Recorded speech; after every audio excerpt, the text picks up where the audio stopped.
Hello there, Qckslvrslash here, and today we have Slipshod Wizard in the Warspite, the Tier 6 premium British battleship. And obviously given a bunch of attention to some other British battleships of late because they've just joined the game, but it's time we go back to the beginning. And in this game, Slipshod was playing alongside a buddy, Maliki, who is grinding through the tech tree line, so he felt, well, I'll bring out the premium. And every once in a while you get one of those games alongside a division mate where you kind of really feel bad for your buddy. You know, reasons outside your control, they kind of become your meat shield. And you know, the grand old lady, she can take a beating. The Queen Elizabeth can take a beating. One of these ships is going to get hit a lot harder than the other. Now on Trident domination mode, you know, pretty even teams when you look at them, and pretty much all tier 6s. There's a couple 5s that have snuck in, but this is pretty much an on par match. They didn't get up tiered, but they're not massively over tiered. It's not like those games you get sometimes where there's like one or two of you in a top tier ship and the entirety of everything is 2 tiers lower. So it looks like the pair of them have decided that Alpha is where they're going to go to commence this, and luck would have it that an enemy Furitaka was thinking the same thing. And you know, when you're at these tiers, ships like the Furitaka, you love to see, because if you can hit them, which basically just comes down to knowing how fast they're going, they absolutely eat the damage. Sadly, first volley, no hits. But that happens, and the Furitaka is going to get away for now. You can see, though, how the teams have split up already. There's a good chunk of the enemy team here at Alpha, and the rest are kind of all over way south of Charlie, not doing much. Most of Slipshod's team has gone over to Charlie, and they're kind of pushing down into it. A quick count, though, shows that there's one extra enemy ship here over the friendly team. And sorry about the pause there, I'm just really starting to get annoyed by this allied Cleveland. And people who do this and just spam the hotkeys really get annoying. And you can't even mute them because that still comes through.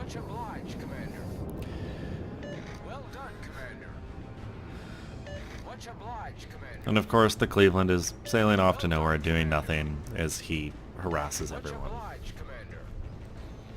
But back to the game, we're about to see a pretty good shot on a Bugioni.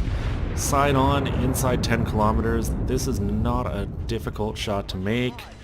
He turns away, and the shells end up ricocheting off his body. The Bugioni reacting at the last possible minute. And personally, I'd be wondering about this Grafspee ahead of me. You know, I said it in stream last night that the Grafspee can kind of catch you off guard. You're used to German cruisers having 6 kilometer torpedoes. It's got torps at 8 kilometers, and despite having the torpedo launchers way on the back of the ship, have amazing arcs. And there we go, Slipshod making up for the earlier kind of unlucky RNG, finally getting a big shot at that buddy. And you can see he is maneuvering, and if torps were sent his way, that kind of 90-degree S-turn should be enough to throw them off. And then the buddy runs aground, and you just love when you see a cruiser sitting grounded, side on, and you've got shells in the chamber. 1 Citadel, 1 kill. And he's up to almost 20,000 damage. So now you kind of have to go, what's the next ship I'm going to shoot? The Furious Taco is down there in the south, duking it out with a Nuremberg, which hopefully doesn't obligatorily explode. And you've got a Cleveland here who's doing some strange things. Reversing his ship into the cap. And, well, at least he stopped firing, so he went dark. Unfortunately, Slipshot does not hit him. And those are the shots that always bug me, when it's something that I really feel, oh, you know, this Cleveland's just kind of moseying backwards. It shouldn't be too hard to hit, and then they disappear. You don't get to see where the shells land, but you never hit. But with the Cleveland gone, it's time to pay attention to someone else. The Firataka, well, the Nuremberg got killed. So the Firataka is all alone and ready to shoot at Slipshot. Slipshot, unfortunately, not able to hit the maneuvering ship. Got some aircraft overhead, and you can see Maliki over there about to get bombed. And these can be difficult shots to make. With the Warspite, it can definitely punch into the Firataka, but you know, you gotta wait for them to turn, and he did there. Decent hit, 4,800. You kind of wish it turned just a little further, exposed a little more side, but doesn't happen. Overall though, things have been pretty even to start it off.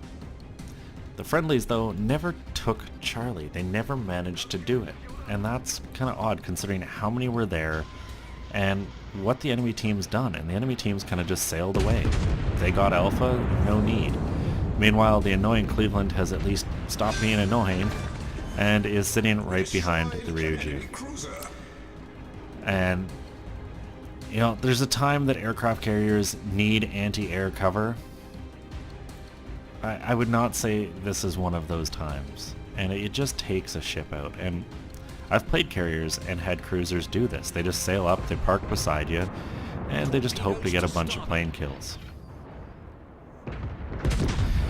And this is where we really start to see what has been going on. Maliki has been eating a whole ton of damage this entire battle, just things focusing on him and punching him to the exclusion of Slipshot.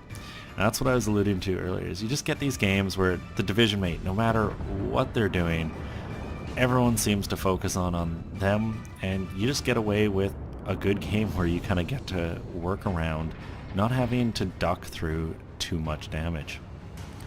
This enemy New Mexico is well angled, but on low enough health that some shells into the superstructure or higher up parts of the ship should be enough to finish her off. 3,000 though, not enough to do it, which means probably another volley coming from that New Mexico at Maliki. And just look at the gunfire coming at him. And interestingly, the New Mexico chose to shoot at Slipshot. I find it odd because the Qckslvrslash, the Cleveland, they're clearly focusing down Maliki, and you can see he's trying to get himself tucked in behind that island. The second he does, puts the fire out, clinging on to the hit points he has left, and at least there's one more ship that's gone, which means Maliki should be able to sit, you know, in behind here, go through a repair party or two, and then really re-engage in the fight. Unfortunately, the rest of the team is kind of caught chasing right now. They're not together, they're not doing much, and now you've got, I believe it's the Congo Tin Pan there, in chat just starting to berate the team. Yeah, things aren't going great, but you're ahead on kills. So sure, you're down on caps, but you've got points, you've got the kills. Why is he so upset?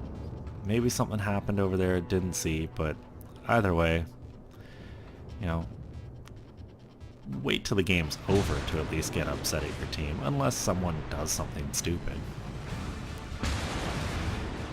And here we have an enemy Qckslvrslash. Sadly, she isn't in Nuremberg, so there's no obligatory reasons for her to explode in glory.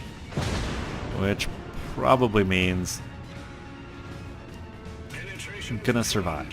One Citadel though, definitely a big chunk of damage. Exactly half the health, I think, actually. No, 100 hit points more than half health. Or damage done. And personally, I might continue to shoot at that Qckslvrslash. You knocked it down hard the first time. Sure, the Cleveland's a little closer and sailing a little better, but the Qckslvrslash's giving enough angle. It can be worth finishing a ship off, but who am I to question? Because there's another big hit.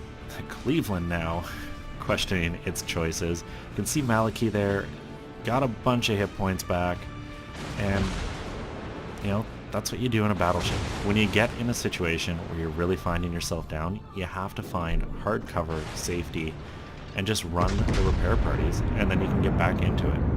In Maliki's case, it just means he can take more of a beating. The Cleveland focusing on him as the Nuremberg tries to work Slipshot down. One more ship down, one more kill for Slipshot, up to 81,000 damage, and importantly right now, is actually taking a cap. The enemy, or the friendly, is over in Charlie at more than 1 point, almost had it, and then just left. It's odd to see, but it happens. And you can see the chat starting to descend. The Congo died, and now he has nothing to focus on except what's happening in the game. Problem solved, sir. And basically saying that everything is Slipshot and Maliki's fault, from what I can see, and it's just not true in my opinion. The team split up at the start, pretty even. The group over here at A, they did a good job chopping through slowly the group of enemies that came to A. And there's one more ship. The Königsberg is dead with a second Citadel. And unfortunately, this big girl's momentum carried her straight out of the cap. And, you know, you'd like to get it. The Bayern's sailing in, and this is kind of the point where you go, okay, Bayern, you've got to get it. I'll keep pushing forward. I'll get into Bravo and really start interrupting this. Because, well, the enemy team has evened out the kills. And I say that because look what the Cleveland's doing. So right now, it's even strength battle. It's 4-on-4. There is no fifth ship. They are really hurting on capture points, and it's just the lack of a capture. If they'd had Charlie this whole time, they would be right there. Sadly, not the case. And now Maliki's gonna have to get aggressive. And the Warspite is a great ship to do this in. She can tank if you get in closer. The secondaries aren't half bad. And against a New Mexico, you can hold your own. And it's really going to come down to, I'd say, who does a better job of mitigating potential incoming damage.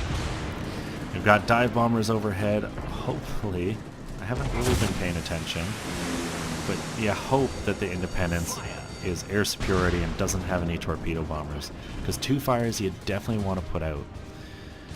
And now it's mano a mano. New Mexico versus Warspite. And these are similar ships. The Warspite, well, she's got a little bigger guns, but fewer of them. The New Mexico just has a lot of guns. And choosing to fire HE, not a bad decision, because Slipshot was pretty much bow on. You know, you get a fire chance. Maliki just put them off. Luckily, no fire lit, and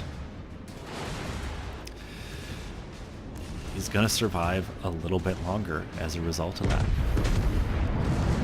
Now, the Mexico and Maliki, or not Maliki, and Slipshot here, they've kind of worked themselves into an awkward part of the map. You can see the New Mexico there had to turn pretty much broadside on, because keeping himself angled, he'd worked himself close enough to that island that he had to turn to get through that strait. And Maliki's facing the same thing. Would have loved to have turned there, more than likely, and got those rear guns on, but just can't because a chunk of land has forced him. Picks up the Confederate medal with that shot, and you know, if they come out of this game with the win, you can guarantee he's probably getting a Kraken in this battle. 114,000 damage, and you know, the Clevelands figure out, hey, I can loop shells over this little chunk of land. Well, guess what? so can the Warspite. Gets the Citadel and the kill, securing a Kraken, and hopefully this means that Bravo can get captured. Now in the meantime, Alpha got taken by the Bayern, and you can see Maliki and the Bayern have kind of pushed around to the south. Not a bad choice. They're running a Bayern down, and this is a point where you've got a New Mexico is about to come around some land. I think focusing down one ship really is the way to go. And see, New Mexico doesn't really want to come charging out, although a juicy aircraft carrier coming in may be enough to bait him round the corner. Meanwhile though, shots at the Bayern hitting and doing a bit of damage. Not as much as you'd like, but every tick counts. And, you know, once again, it looks like they should be able to secure this game. They've got 2 of the caps. The points are going to start coming back their way, especially if they can get a kill or 2. But that Cleveland has just been sitting around in the back of the map the entire game, and this probably would have been over a lot quicker had he been participating. Sadly, last shot there didn't finish him off. 13 hit points. And you can see the other Bayern fired, and its shells couldn't hit. So another 2 shots, and there we go. Kill on the Bayern, 6 kills, 133,000 damage, and the game's getting closer. That's really all you can hope for. This New Mexico, though, is going to be hard to deal with. That's a good chunk of hit points, and honestly, the New Mexico can kind of just play this one straight and smart. He's just got to play, you know, keep away. Try to delay this out. Maybe pick up a kill in there, and the enemy team can win. But he's deciding that, no, it's time to sail away. And I'm not sure that would have been the best choice. If it were me, I probably would have just stayed close to the island, hugged it, maybe taken some pot shots at the aircraft carrier there in the center of the map, but really tried to keep myself safe. Now, with 2 ships pursuing you, there is always the chance that the Bayern goes one way and Slipshot goes the other. And you can see Maliki, now that he's passed away, calling out Tin Panner there, who was saying, you guys are the reason we lost, because now they're kind of winning. They're 60 points down, and they've gotten to the final capture point.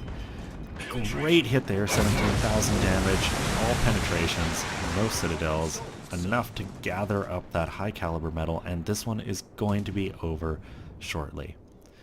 6,000 health, that's not enough to stare down 2 enemy battleships, no matter how good you are with it.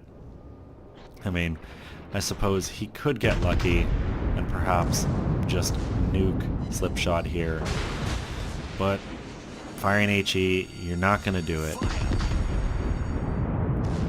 And when I see ships doing that sometimes, I just start sailing broadside on. Just keep all the guns on. What's it matter if they're just going to try to light fires? Sadly, for a Twitter tat, or Witter tat, the game's going to end right here. And really, with that kill, the game is over. 1 minute left, just the carrier, they've got all the caps. Let's jump to the post-battle. And probably one of the best things about the Warspite being a premium is the credits you earn. 606,000, 8,500 XP, Confederate, Dreadnought, Kraken Unleashed, Fireproof, and High Caliber, 161,000 damage, and those 7 kills really crawling and clawing their way back into this game. Not that they were ever super out of it, other than the lack of capture points for so much of that game. Even at points where they had a kill lead, and a decent one, they were hurting on the point front. And it just shows kind of the importance that if you're in a cap and about to capture it, try not to sail out. As far as the experience goes, the base XP is there too, just over 2,800 base experience. You can see his division mate right there in second, and well, the Cleveland somehow isn't the worst on the team. And that's always a little shocking to see when someone just sits in the corner of the map the entire game and they're not worst, but that's because a couple planes came their way. I hope everyone enjoyed this. If you did, please consider giving it a thumbs up or subscribing. And as always, I'm Qckslvrslash. I'll have another one for you tomorrow.